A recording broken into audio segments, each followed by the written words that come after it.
전서 후서 강해를 통해서도 하나님이 놀라운 은혜를 베풀어 주실 줄로 믿습니다. 우리가 이 신약 성경에 보면은 베드로 전서, 베드로 후서, 그리고 야고보서, 요한 1서, 2서, 3서, 유다서, 또 짧은 서신들이 나오는데 요거를 우리가 공동 서신이라 이렇게 부릅니다. General Epistle, 공동 서신이라고 부르는데 우리가 그렇게 부르는 이유는 이 서신들은 특정한 수신자가 없다. 그렇기 때문에 주 1세기에 살아가는 모든 크리스천들이 이 편지의 수신자라고 할 수 있고, 저와 여러분들, 이 시대에 살아가는 저와 여러분들도 이 서신의 수신자라 그렇게 할 수 있겠습니다. 그래서 우리가 공동서신, General Epistle이라고 그렇게 부릅니다. 이 베드로전서는 주 62년부터 한 64년경 그 사이에 기록된 것으로 우리가 추정을 하는데 정확한 연도는 우리가 알 수 없습니다. 그 당시는 아마도 이 로마 제국의 네로가 황제였을 때라고 생각이 되는데, 그렇기 때문에 이 로마 제국에 살던 크리스천들은 엄청난 핍박을 당하고 수많은 사람들이 순교하던 그런 시대였다고 생각이 됩니다. 그렇다면은 이 거의 2000년 전에 쓰여진 이 편지가 오늘 이 시대 우리들에게는 무슨 의미가 있는 것인가? 이것이 왜 우리에게 필요한가? 오늘부터 시작해가지고 계속해서 그 의미를 찾아가는 여정을 시작하게 되는데, 본문 1절 초두에 보면은 예수 그리스도의 사도 베드로라는 표현이 나와 있는데, 이 편지를 기록하고 또 보낸 사람이 베드로라는 사실을 여기서 우리는 볼 수 있겠습니다. 그리고 이 베드로는 자신을 소개하면서 예수 그리스도의 사도라는 그런 표현을 쓰고 있는데, 이 사도라는 말 우리가 많이 사용하고 들었던 말이죠. 아포스톨로스, 우리 원어로는 아포스톨로스, 우리 영어에서는 아파스를 그렇게 말하는데, 이 아포스톨로스라는 헬라말에서 나온 단어죠. 이 의미는 뭐냐면은 특별한 일을 위해서, 특별한 사명을 위해서 보내심을 받은 자다. 그렇게 우리가 이해하면 되겠습니다. 그렇다면은 이 베드로는 누구에 의해서 보내심을 받은 것인가? 자신을 소개하면서 예수 그리스도의 사도 베드로라 이렇게 표현한 것을 보면은 예수님이 자기를 보내셨다. 그렇게 고백한 것이라 할 수 있겠습니다. 그래서 이 베드로는 사도의 직분을 받게 된 것이 자기의 어떤 노력이나 어떤 종교적인 열심에 의한 결과가 아니라 예수님이 주권적으로 그를 부르시고 세우시고 보내셨기 때문에 자기가 사도가 된 거다 하는 것을 여기서 강조하고 있습니다. 여러분들 그렇지 않습니까? 이 세상의 모든 일은 사람들이 원해서 하는 겁니다. 자기가 싫으면 다 그만두죠. 원치 않습니다. 그러나 이 하나님 나라의 일은 나를 보내신 분이 계시다는 확신이 있어야만 감당할 수 있는 사역입니다. 그래야 목숨을 다하는 그날까지 주신 사명을 감당할 수 있다고 생각이 됩니다. 내가 원해서 하는 이 세상 일은 자기가 싫으면 얼마든지 그만둘 수 있을 것입니다. 그러나 하나님의 사명은 죽을 때까지 끝나지 않는 것이기 때문에 하나님께서 나를 부르셨다는 이 소명의식이 없이는 절대로 감당할 수가 없는 것입니다. 그러나 사도 베드로는 주님이 나를 부르셨다는 그 확신과 정체성이 분명하기 때문에 이 편지 초두에 자기를 소개하면서 예수 그리스도의 사도라고 하는 표현을 쓰게 된 것이다. 그렇게 생각할 수 있겠습니다.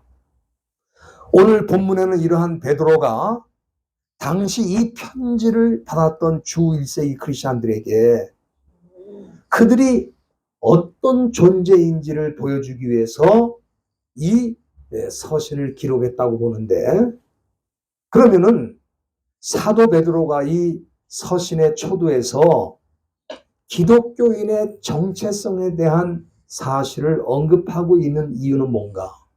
그것은 당시 로마 제국의 그 고난과 핍박을 받은 형제들을 위로하고 격려하기 위한 목적이다 생각이 됩니다. 사실 주 1세기 기독교인들은 너무 많은 시련과 핍박을 당하고 있었기 때문에 그들은 때로 우리는 도대체 누군가? 왜 이렇게 핍박을 받으며 살아야 되는가?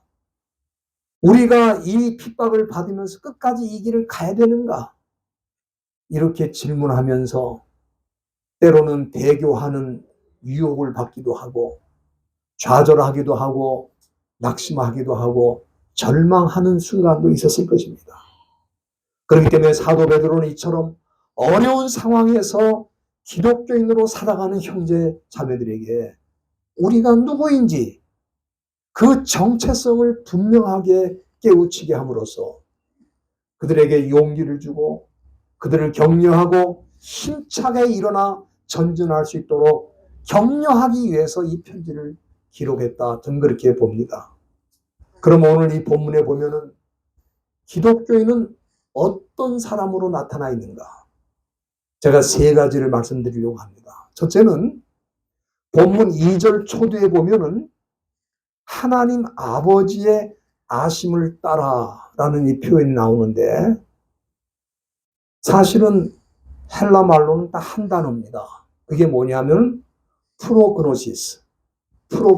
여기 프로그노시스라는 말이 나오죠. 여기 하나님 아버지의 아심을 따라 이 표현이 한 단어예요. 뭐냐? 프로그노시스. 그러니까 크리스찬은 누구냐? 프로그노시스다 그 말이에요. 프로그노시스. 이 프로그노시스라는 말은 하나님이 미리 아셨다 그런 뜻입니다. 하나님 미리 아셨다. 우리는 기독교인이 어떻게 됐는가를 물으면 나는 기독교인이 되고 싶었어. 나는 그럴 마음이 있었어. 내가 한번 기독교인이 돼볼까 생각했었어. 이런 표현을 쓰는데 그게 아니라 이 말이에요. 우리가 믿는 사람, 크리스찬이 되는 것은 하나님이 미리 아셨기 때문에 가능했다 그런 얘기입니다. 예. 여러분 이것이 바로 기독교와 일반 종교가 본질적으로 다른 점이라고 할 수 있겠습니다. 이 세상 대부분의 종교는 뭡니까? 사람이 만들었잖아요. 그리고 사람들이 원해서 그 길을 가는 거예요. 그리고 자기가 싫으면 그만두는 거예요. 그러나 기독교는 그렇게 되지 않습니다. 스스로 원해서 기독교인 된 사람은 이 세상에 하나도 없어요. 만일 그렇게 될 수 있다면 그 사람은 종교인은 될 수 있어도 진정한 크리스찬은 될 수 없다. 저는 그렇게 봅니다. 기독교인이 되는 것은 우리가 예수를 믿는 자가 되는 것은 예수님께 속한 자가 되는 것은 하나님이 먼저 우리를 아시고 선택하셔서 하나님이 정하신 때에 우리를 불러주셨기 때문에 크리스찬이 될 수 있었다 그 말이에요. 그렇다면 우리 하나님께서 언제부터 우리를 아셨는가? 우리가 이 에베소서 1장 4절에 보면 사도 바울이 하나님이 우리를 언제부터 알고 계셨는가 하는 것을 거기 말씀해 주시고 있는데 거기 보면은 사도 바울이 뭐라 그러냐면은 창세 전에 우리를 아시고 그리스도 안에서 우리를 택했다 그랬어요. 그래 우리를 언제부터 알고 계셨냐? 이 말씀에 대해서 세상이 지어지기도 전에 하나님이 우리를 아셨다는 거예요. 여러분 이거 엄청난 사실이죠. 이걸 누가 믿겠어요? 여러분 이 세상 사람들한테 물어보세요. 이 지구가 이 우주가 만들어지기 전에 하나님이 나를 이미 알고 계셨어. 아니, 내가 존재도 안 했는데, 내가 이 세상에 태어나지도 않았는데, 이 세상이 지어지지도 않았는데, 하나님이 나를 알고 계셨다는 게 도대체 무슨 말일까? 여러분, 이해가 안 될 겁니다. 이거는 무슨 과학적인 데이터를 가지고 무슨 연구를 해도 이건 알 수가 없는 거예요.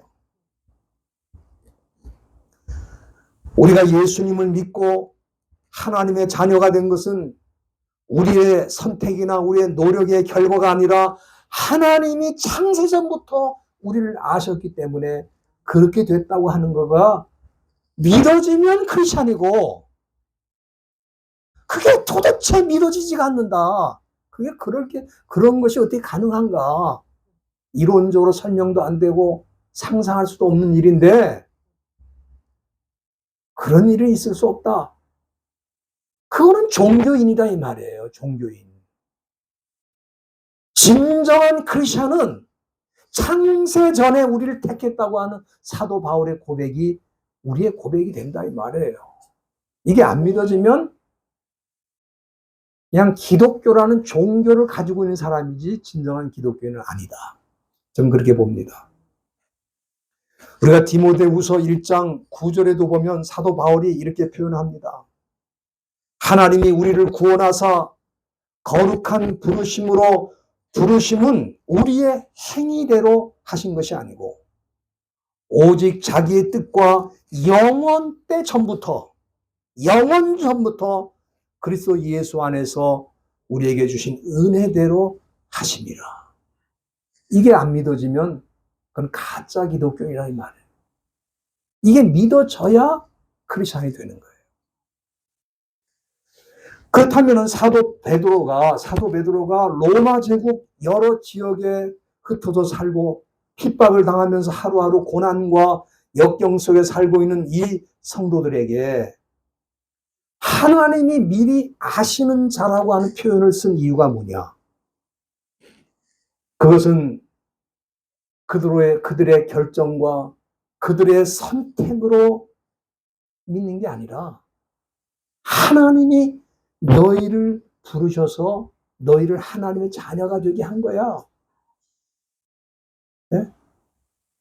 이것을 믿으면은 신앙생활하는 동안에 어떤 어려움이 있어도 견뎌낼 수 있다 이 말이에요. 여러분 생각해 보세요.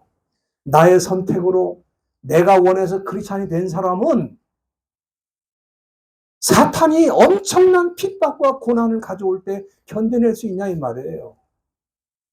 나 못해 더 이상.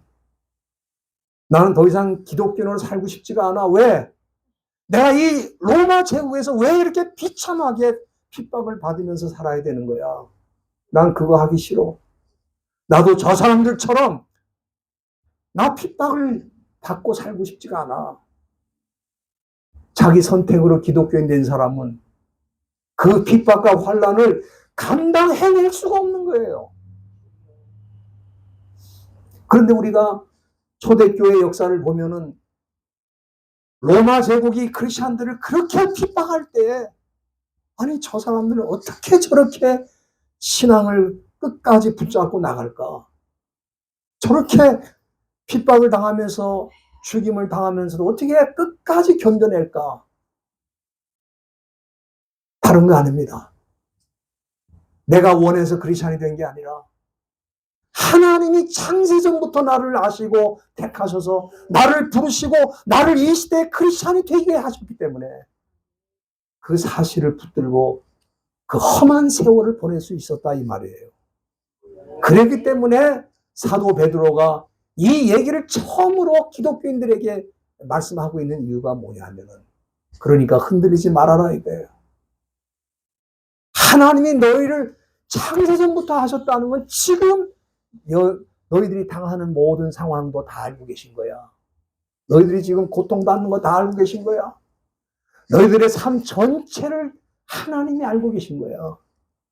그러니까 흔들리지 말고 전진하라고 하는 격려의 메시지를 위해서 바로 이 말씀을 여기다가 기록했다. 저는 그렇게 봅니다. 두 번째, 크리스천은 누군가?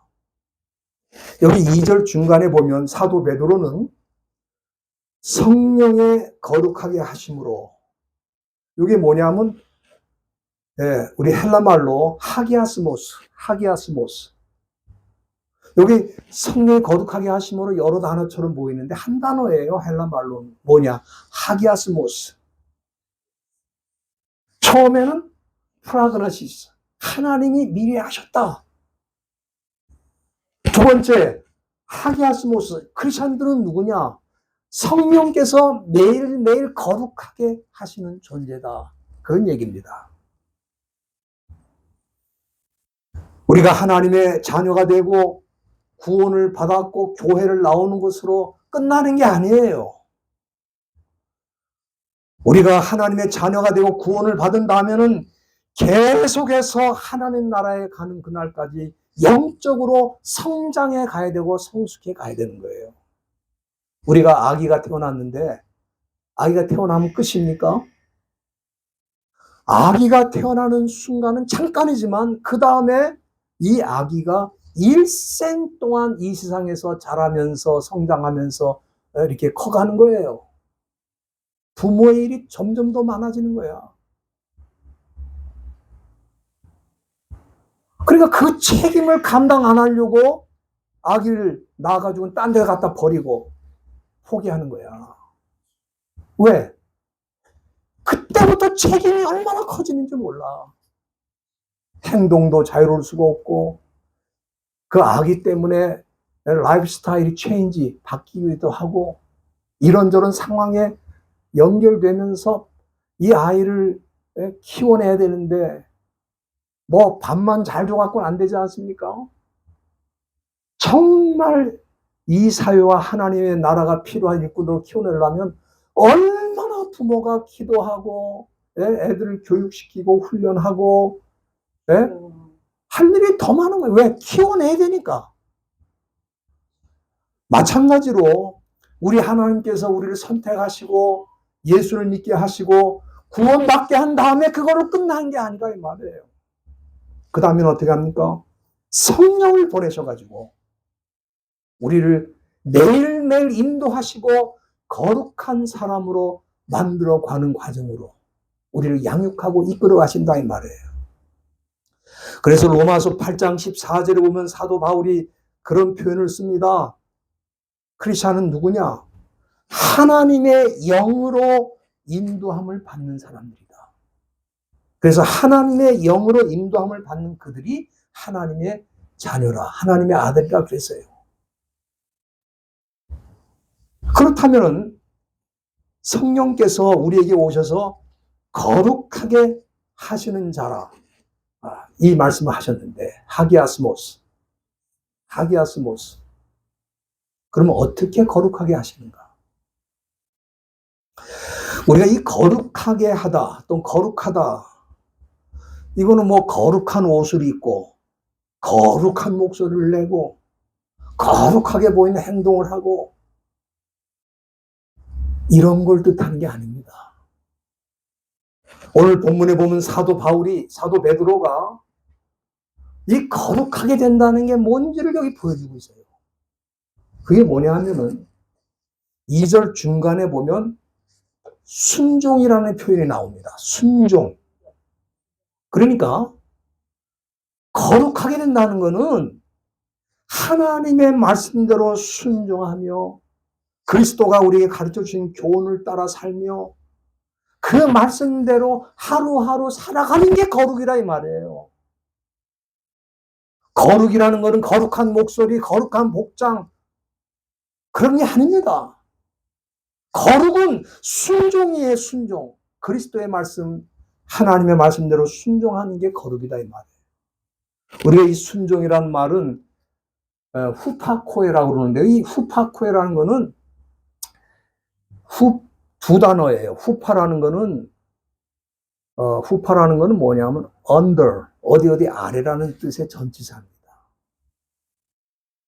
그 다음에 이 후파코에라는, 코에는 아쿠오라는 단어에서 온 건데, 아쿠오라는 건 듣는 거예요. 그러니까 하나님의 권위 아래서 하나님의 권위를 인정하고 하나님의 말씀 아래서 하나님 말씀대로 살아가는 게 후파코의 순종이라 이 말이에요. 우리가 부모님께 순종한다는 것은 부모님의 권위를 인정하고 그들의 말씀을 순종하고 따르는 것을 의미하는 것이거든요.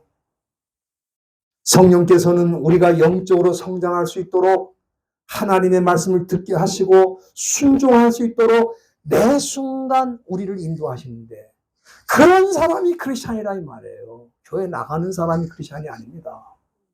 후파 아고스 아니 하기오스모스 후파코에는 순종이라는 말이고 순종함으로 하기아스모스 거룩하게 된다 그런 뜻입니다.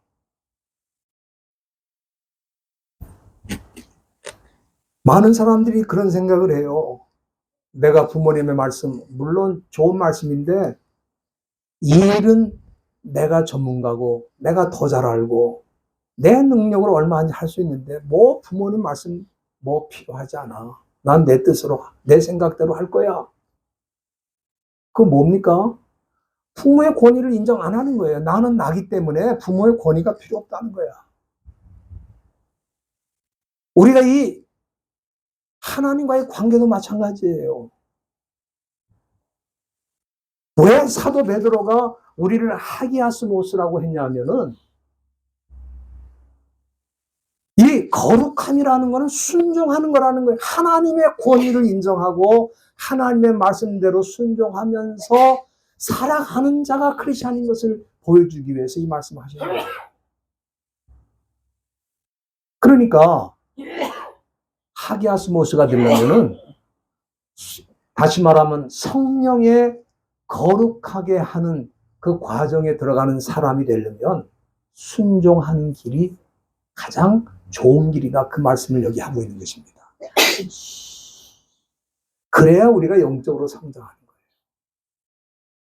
어린아이가 부모의 말을 잘 듣고 부모가 잘 시키는 대로 교육하는 대로 자라나지 않으면 걔는 성장에 문제가 생기는 거예요. 성장 과정에. 부모의 권위를 인정하지 않는 애가 어떻게 부모의 가르침을 따라서 갈 수 있겠어요? 그건 뭡니까? 영적으로는 세상 사람들은 그렇게 산다 이 말이에요. 왜? 하나님을 모르고 하나님의 권위를 인정 안 하니까 자기 생각대로 자기 능력대로 자기 판단대로 자기 원하는 대로 마음대로 사는 거예요. 그러나 하나님의 사람, 하나님의 백성, 하나님의 크리스찬들은 하기아스모스 성령이 거룩하게 하시는 과정을 받는 사람이고 그 과정을 통해 영적으로 성장하는 사람이기 때문에 그렇게 되려면은 하나님의 말씀을 순종하는 것밖에 없다. 그걸 지금 사도 베드로가 여기서 얘기하는 거예요. 이 짧은 구절에 엄청난 내용이 여기 들어가 있는 겁니다. 이 시대 많은 사람들은 다른 사람의 죄에 대해서는 비판하고 공격하지만 자기 죄에 대해서는 아니 나는 의로운 존재야. 법이 없어도 난 살 수 있어. 이렇게 말하고 있다 이 말이에요. 그런데 그건 사탄의 목소리입니다. 성령께서 우리를 이끌어 가시면 어떻게 됩니까? 내가 죄인인 걸 알게 돼요. 수시로 내 죄를 하나님 앞에 회개하고 고백한다 이 말이에요. 왜냐하면 성령께서 내 안에서 근심하고 탄식하시기 때문에 죄를 지으면 우리가 견딜 수가 없어요. 그래서 회개하고 하나님 앞에 용서를 구하는 것입니다. 오늘 여기 2절 중간에 보면은 성령께서 우리를 양육하시면서 때로는 탄식하시고 근심하시면서 우리가 죄를 지을 때 그렇게 하신다 이 말이에요. 그렇게 하심으로 하나님 앞에 회개하게 되면 하나님께서 어떻게 하십니까? 예수 그리스도의 피뿌림을 얻게 하신다고 그랬어요. 이것은 십자가에 죽으신 예수 그리스도께서 피를 흘려주심으로 우리가 하나님 앞에 회개할 때 그 죄를 그의 보혈로 깨끗이 씻어주실 것을 보여주시는 거예요. 이렇게 하심으로 우리가 매일같이 영적으로 성장한다 이 말이에요. 여러분, 우리 크리스찬들은 넘어지지 않는 사람은 아닙니다. 우리 주 1세기 크리스찬들을 생각해 보면은 그들도 넘어질 때가 많았을 거예요. 왜? 너무 핍박이 심하니까. 너무 환란이 많으니까. 나도 좀 적당히 타협하고 살아야 되겠다. 내가 믿는 사람이지만 믿지 않는 사람처럼 행동을 좀 해야 되겠다. 왜? 그걸 좀 피해볼까 해가지고. 그러나 그 순간 성령께서 탄식하시고 근심하시기 때문에 다시 주님 앞에 고백하고 내가 더 이상 그렇게 살지 않겠습니다. 그렇게 해서 회복이 되는 거예요. 저와 여러분들이 어떤 죄를 짓고 넘어질지라도 십자가를 붙들고 예수 그리스도의 보혈로 깨끗이 씻음 받으면서 날마다 영적으로 성장해 가시기를 간절히 바랍니다. 마지막으로 사도 베드로는 이 기독교인들에 대해서 그 정체성에 대해서 뭐라고 말하는가? 흩어진 나그네라고 그랬어요. 여러분 1절 끝에 보면은 흩어진 나그네라는 말이 나오는데 흩어진 나그네라는 말이 헬라 말로 뭐냐면 디아스포라. 여러분 그렇기 때문에 우리가 기독교인이 누군가 그럴 때 첫째는 프라그나시스, 두 번째는 하기아스모스, 세 번째가 뭐예요? 디아스포라. 이 디아스포라라는 말은 디아는 언어를 통해서 우리 영어로만 through, get through. 이게 통과해 간다는 거예요. 그리고 이 스포라라는 말은 그 원래 스페이로라는 동사에서 오는데 스페이로는 뭐냐면 흩어지는 거예요. 스캐터, 흩어지는 거예요. 그러니까 이 디아스포라는 뭐냐면은 흩어져서 자기가 새로운 지역으로 들어가서 그 문화와 그 사회 속에 들어가서 살아가는 사람을 디아스포라라고 하는 거예요. 여러분 누가 이렇게 흩으셨습니까? 네? 하나님이 흩으신 거예요.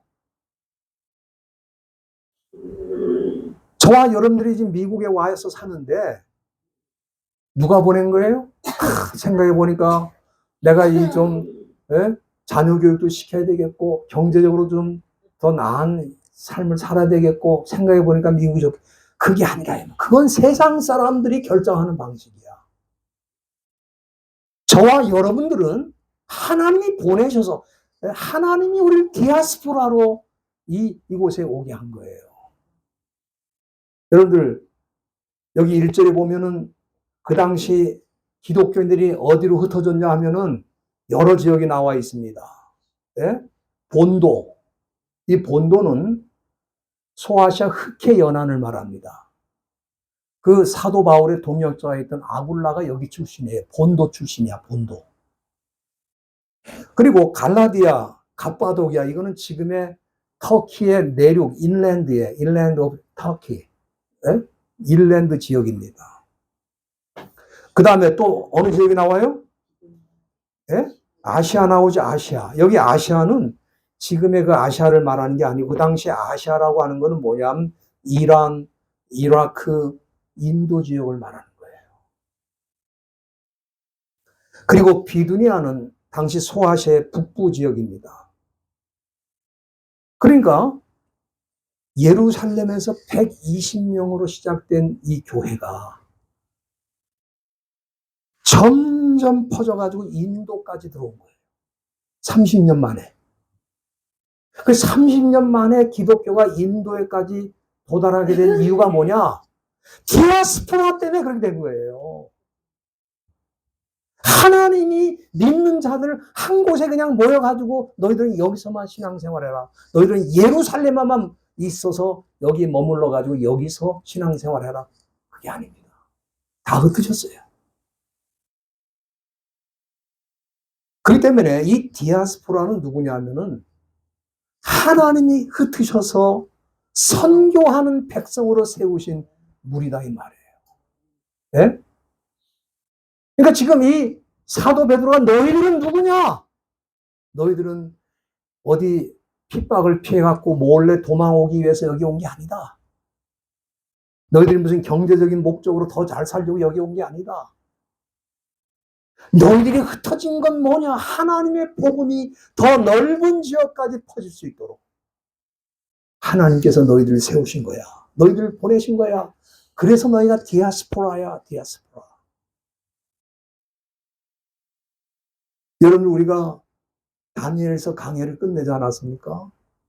다니엘서도 마찬가지예요. 다니엘과 그 세 친구들 어디까지 끌려갔어요? 바벨론까지 끌려갔잖아요. 다니엘이 원해서 갔습니까? 다니엘 가족이 회의를 해보니까 여기 이 조그만 나라 유대에서 살 게 아니라 큰 나라 우리가 바벨론에 가서 살아야지. 여기서 살아갖고는 안 돼. 그래서 가족 회의를 해가지고 결정해서 간 게 아니라 이 말이에요. 누가 보내셨어요? 하나님이 보내셨잖아요. 다니엘과 그 유대인들 중에 귀족 자녀들을 포로로 다 끌고 갔어요. 디아스포라. 구약의 디아스포라입니다. 신약의 디아스포라. 바로 여기 주 1세기 크리스천들이고 21세기의 디아스포라가 바로 우리들입니다. 왜 디아스포라로 했느냐? 선교적인 백성으로 세우려고 디아스포라로 세우셨다. 이것이 베드로전서 첫 번째 1절, 2절 말씀에서 나오는 중요한 포인트예요. 기독교인들이 누구냐 이 말이에요. 기독교인. 주 1세기 크리스천들은 정말 어려운 때 살았기 때문에 우리가 계속 이렇게 살아야 되는 거야. 너무 힘들어. 너무 고통스러워. 우리도 좀 대접받고 살아야 되겠는데 왜 이렇게 우리 힘든 거야? 낙심하고 좌절하고 더 이상 못하겠다 그럴 때 이 편지를 써가지고 너희들이 누구냐? 프라그나시스. 하나님이 미리 알고 너희를 때가 돼서 불러갖고 크리스찬이 된 거야. 너희들은 누구냐? 하게아스모스. 성령께서 너희들을 날마다 거룩하게 자라도록 양육하시면서 이끌어 가시는 하나님의 성령으로 인도함을 받는 사람들이야. 너희들은 디아스포라. 흩어져서 하나님의 선교하는 백성으로 하루하루를 살도록 너희들을 이 먼 곳까지 보낸 거야. 여러분, 이 1절, 2절 그냥 넘어가는 구절들입니다. 사람들이. 여기에 이렇게 깊은 내용이 담겨 있는 거예요. 저와 여러분들이 이 마지막 때 크리스천이 됐다는 것은 다른 게 아닙니다. 이 주 1세기 크리스천들과 똑같은 컨셉이에요. 우리도 하나님이 미리 하시고 때가 돼서 불러주셔서 여기 앉아 있는 거예요. 크리스천이 된 거예요. 뿐만 아니라 우리는 성령의 이끌림을 받아서 인도함을 받아서 날마다 거룩해지고 날마다 하나님 말씀에 순종하고 잘못했을 때는 회개해서 용서를 받게 하시고 그리고 우리가 직장이나 어디서나 선한 영향력을 끼치면서 크리스천이 선교의 사명을 감당하면서 살도록 하나님이 저와 여러분들을 이 시대에 이곳으로 불러주신 것으로 저는 확실히 믿습니다. 기도